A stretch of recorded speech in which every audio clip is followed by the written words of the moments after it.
ಮೋದಿಯವರು ಇನ್ನೂ ಕಠಿಣವಾದ ಕ್ರಮವನ್ನು ತಗೊಳ್ಳೇಬೇಕು. ಯಾಕೆಂದ್ರೆ ಒಂದ್ ಮರದಲ್ಲಿ ಕೊಂಬೆ ಕೆಡೋದ್ರಾಗಲ್ಲ, ಬೇರ್ ಸಮೇತ ತೆಗೆದ್ರೆ ತಾನೆ. ಆ ಚೈನಾದವ್ರು ತಂದ್ಕೊಡ್ತಕ್ಕಂತ ವೆಪನ್ಸ್ ಏನಿದೆ ಅದೆಲ್ಲ ಡೂಪ್ಲಿಕೇಟು. ರಾತ್ರಿ ಟಿವಿ ನೋಡಿದೆ, ಭಯೋದನಕವಾಗಿತ್ತು. ಆದ್ರೆ ನಮ್ಮ ಪ್ರಧಾನ ಮಂತ್ರಿಗಳು ತಗೊಂಡಿದ್ದ ನಿರ್ಧಾರ ಸರಿಯಾದ ನಿರ್ಧಾರ ಆಗಿದೆ. ಆದ್ರೆ ಅವರಲ್ಲಿ ಇರ್ತಕ್ಕಂಥ ಜನಗಳಿಗೂ ಭಯ ಇಲ್ಲ, ಉಗ್ರರಿಗೆ ಮೊದಲೇ ಭಯ ಇಲ್ಲ. ಎಲ್ಲ ರಾಷ್ಟ್ರಗಳುವೆ ಸಪೋರ್ಟು ನಮ್ಮ ಇಂಡಿಯಾ ಕೊಟ್ಟರೂ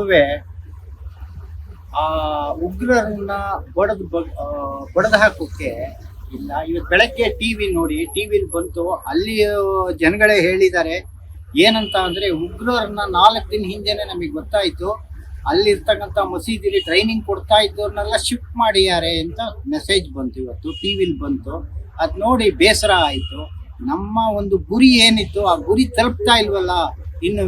ಇನ್ನುವೆ ನೋಡಿ, ಇದರಲ್ಲಿ ಕಾಶ್ಮೀರದಲ್ಲಿ ಬಂದು ಉಗ್ರರು ದಾಳಿ ಮಾಡ್ತಾನೆ ಇದ್ದಾರೆ. ಯಾಕೆ ಈ ತರ ಆಗ್ತಾ ಇದೆ? ಅಲ್ಲಿದು ಹಾಳು ಮಾಡ್ತು, ಅಲ್ಲಿ ಟ್ರೈನಿಂಗ್ ಸೆಂಟರ್ ಆಗ್ಲಿ, ಯಾವುದೇ ಕೋಚಿಂಗ್ ಇದಾಗ್ಲಿ, ಎಲ್ಲದನ್ನು ಹಾಳು ಮಾಡಿದ್ರೆ ಉಗ್ರರು ಹಾಳಾಗ್ತಾರ? ಇಲ್ಲ, ಅವ್ರ ಸಂಖ್ಯೆ ಜಾಸ್ತಿ ಆಗ್ತಾ ಇರುತ್ತೆ.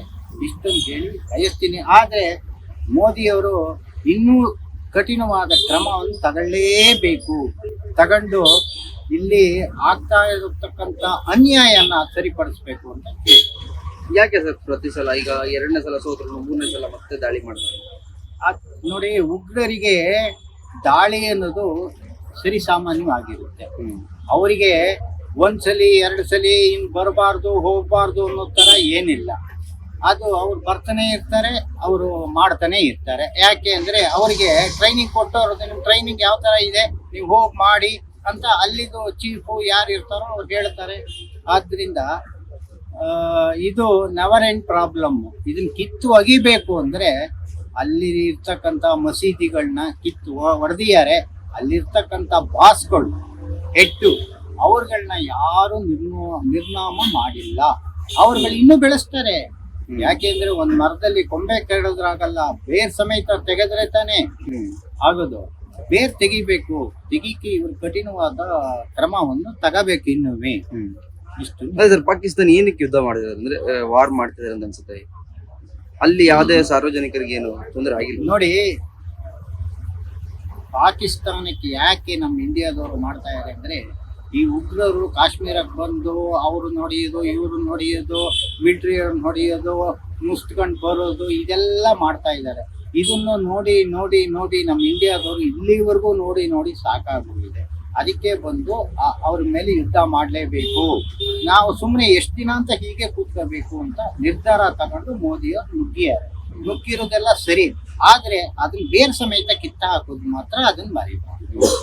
ಓಕೆ, ರಾತ್ರಿ ನಡೆದಿದ್ದ ದಾಳಿ ಹೆಂಗ ಅನ್ಸ್ತು ನಿಮ್ಗೆ? ರಾತ್ರಿ ನಡೆದಿದ್ದ ದಾಳಿ ಚೆನ್ನಾಗಿತ್ತು. ಅಂದ್ರೆ ಒಳ್ಳೆ ಕಠಿಣವಾಗಿ ಇವ್ರು ನುಗ್ಗಿದ್ರು.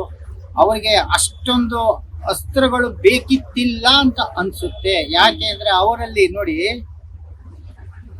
ಆ ಚೈನಾದವ್ರು ತಂದ್ಕೊಡ್ತಕ್ಕಂತ ವೆಪನ್ಸ್ ಏನಿದೆ ಅದೆಲ್ಲ ಡೂಪ್ಲಿಕೇಟು. ಅದೇ ಎಲ್ಲ ಬಿದ್ದು ಹೋಗ್ತಾ ಇದೆ. ಅವರು ಚೈನಾದವರು ದುಡ್ಡು ಕಿತ್ಕೊಂಡ್ರು, ಪಾಕಿಸ್ತಾನಕ್ಕೆ ಕೊಟ್ರು. ಪಾಕಿಸ್ತಾನದವ್ರಿಗೆ ತಲಿಲ್ಲ, ಏನೂ ಇಲ್ಲ ಅವ್ರಿಗೆ. ಒಂದು ಎರಡನೇದಾಗಿ ಅಲ್ಲಿರ್ತಕ್ಕಂಥ ಪ್ರಧಾನ ಮಂತ್ರಿ ಇದಾರಲ್ಲ, ಶರೀಫ್ ಯಾರೋ ಇದಾರಲ್ಲ, ಅವರು ನಿರ್ಧಾರ ತಗೊಳಕ್ಕೆ ಅವರಿಗೆ ಆಗ್ತಾನೆ ಇಲ್ಲ. ಯಾಕೆ ಅಂದ್ರೆ ಅಲ್ಲಿ 2 ಪಾರ್ಟಿಗಳಿವೆ. 2 ಪಾರ್ಟಿ ಅಂದ್ರೆ ಒಂದು ಮಿಲಿಟರಿದೊಂದು, ಒಂದು ರಾಜಕೀಯದೊಂದು.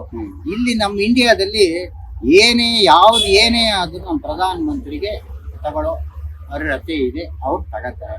ಆತರ ಎಲ್ಲಾ ರಾಷ್ಟ್ರಗಳಾದ್ರೆ ಒಬ್ರು ಕೈನಲ್ಲಿ ಇತ್ತು ಅಂದ್ರೆ ಏನ್ ಬೇಕಾದ್ರೂ ನಡೀಬಹುದು. ಈಗ ಅವ್ರನ್ನ ಉಗ್ರರು ಯಾಕೆ, ಈಗ ಪ್ರಧಾನ ಮಂತ್ರಿ ಶರೀಫು ಯಾರೋ ಇದಾರೆ ಪಾಕಿಸ್ತಾನದವರು, ಅವ್ರ ಮಾತು ಕೇಳೋದೇ ಇಲ್ಲ. ಇವ್ರು ಎಷ್ಟೇ ಮೀಟಿಂಗ್ ಮಾಡಿ ಎಲ್ಲಿ ಹೋದ್ರು ಏನ್ ಮಾಡಿದ್ರು ಏನೂ ಇಲ್ಲ. ಯಾಕೆ ಅಂತಂದ್ರೆ ಅಲ್ಲಿರ್ತಕ್ಕಂಥ ಮಿಲಿಟರಿಯವರು ಇವ್ರಿಗೆ ಸರಿಯಾಗಿ ಕೋಚಿಂಗು ಕೊಡ್ತಾ ಇದ್ದಾರೆ. ಯಾವ ತರ ಮಾಡಬೇಕು, ಹಿತ್ಲು ಬಾಗ್ಲಿಂದ ಬಂದು ಹೊಡಿಬೇಕು, ಮಾಡಬೇಕು ಅನ್ನೋದು ಹೇಳ್ಕೊಡ್ತಾ ಇದ್ದಾರೆ. ಪಾಪ ಅಲ್ಲಿ ಪ್ರಧಾನ ಮಂತ್ರಿಗೆ ಬೆಲೆನೇ ಇಲ್ದಾಗ ಆಗೋಗಿದೆ. ಹೀಗಾಗಿ ದೇಶದ ಆರ್ಥಿಕತೆ ಆಗ್ಲಿ, ಯಾವ ಕತೆ ಆಗ್ಲಿ, ಆ ಕತೆನೇ ಮುಗಿಯಕ್ಕಾಗಿದೆ. ನಮ್ಮ ಭಾರತದ ಡಿಫೆನ್ಸ್ ನಮ್ಮ ಭಾರತ ಡಿಫೆನ್ಸು ಒಗ್ಗಟ್ಟಾಗಿದೆ. ಒಗ್ಗಟ್ಟಿನಲ್ಲಿ ಬಲ ಇದೆ. ಆದರೆ ಅದಕ್ಕೂ ಒಂದು ಕಮೆಂಡ್ ಇದೆ, ರಾಜನಾಥ್ ಸಿಂಗ್ ಅವ್ರಿಗೂ ಒಂದು ಕಮೆಂಡ್ ಇದೆ. ಹಾಗಾಗಿ ನಮ್ದು ಚೆನ್ನಾಗಿ ಮುನ್ನಡೆ ಆಗುತ್ತೆ. Thank you sir. Speed Plus Karnataka.